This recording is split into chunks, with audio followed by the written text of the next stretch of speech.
Hey, this is the December 2019 broadcasting. I was revisiting it. It opens with Mark Sanderson mocking college and especially certain majors that people major in. And he goes on a bit about entomology, the study of insects, laughing about it, how stupid it is. I guess it's useful if you really like insects, haha.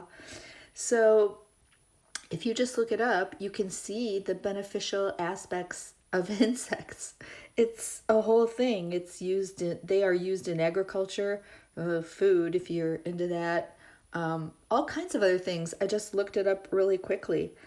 They just basically don't like any kind of college, especially if it doesn't benefit the organization. I wonder how he likes dedicated Jehovah's Witnesses going to law school. Would they like that?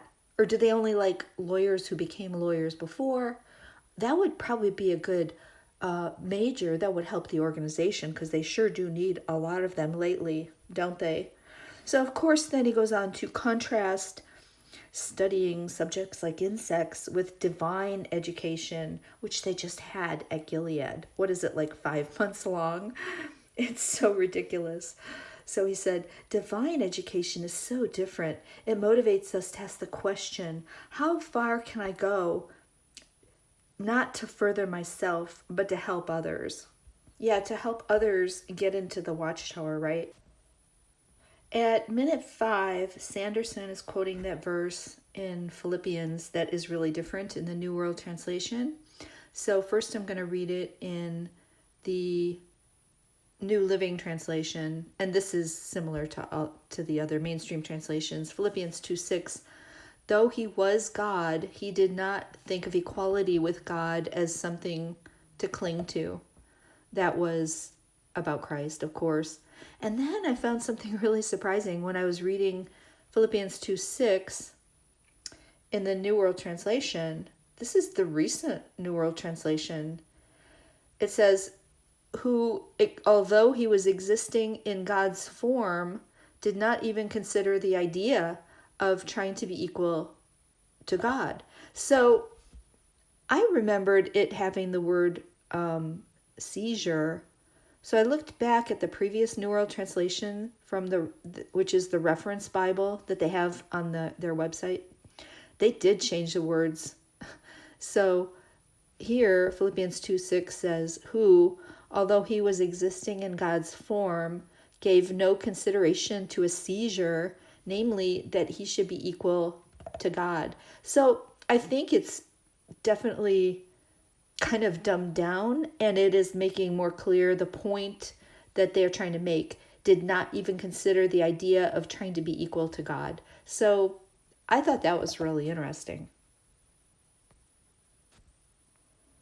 Then at minute 18, the speaker talks about 1 Corinthians 2:1-5, and he does read the whole thing, but just focuses on verse 5, that your faith should not stand in the wisdom of men, but in the power of God. Again, trying to talk about going to college and not having a lot of knowledge to impress people.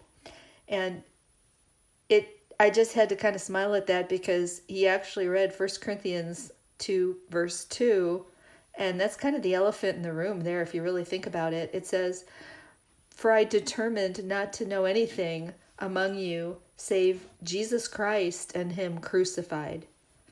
So Paul is giving that as his main message, the person and work of Christ, so that just kind of gets ignored, and he reads all those verses and just says it's about not going to college.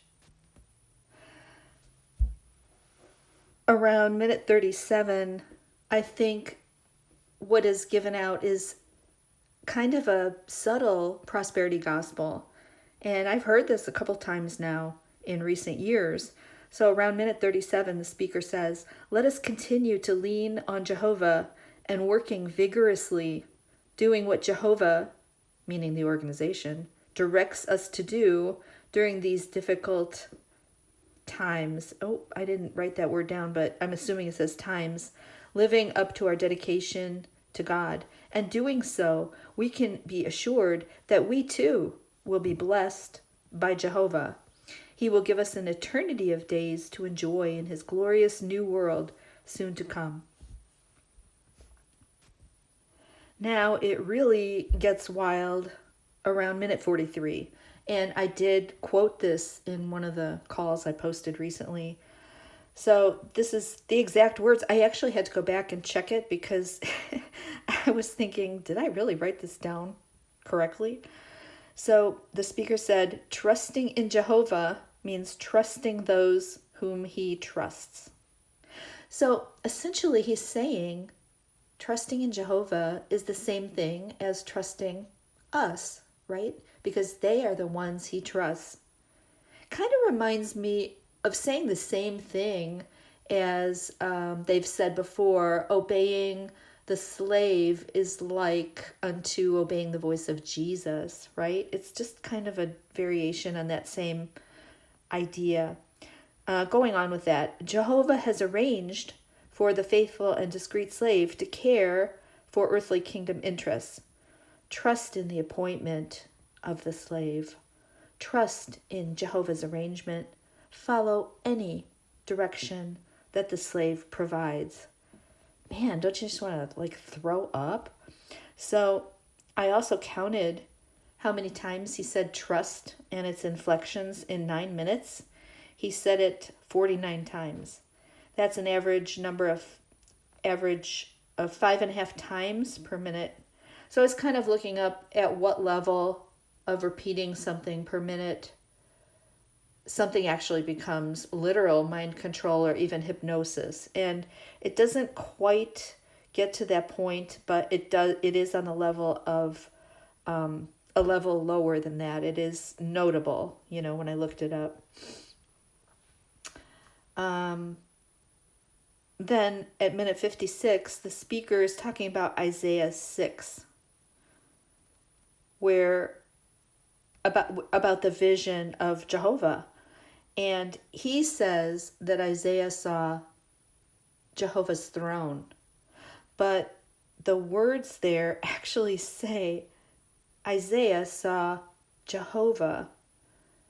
So to me, that is a difference. And he's minimizing that. They don't like to think about the many verses in the Old Testament that say someone saw Jehovah or Jehovah appeared, because then you get into theophanies, which they really don't want to talk about. And then anybody who is a witness, they'll just say, well, it's God's representative, while at the same time saying the divine name is only used of God. So then, of course, there's that verse in the Gospel of John in chapter 12 that says, in that passage in Isaiah, Isaiah spoke of Christ there. And the context in the Gospel of John shows that he is referring to that passage, Isaiah 6.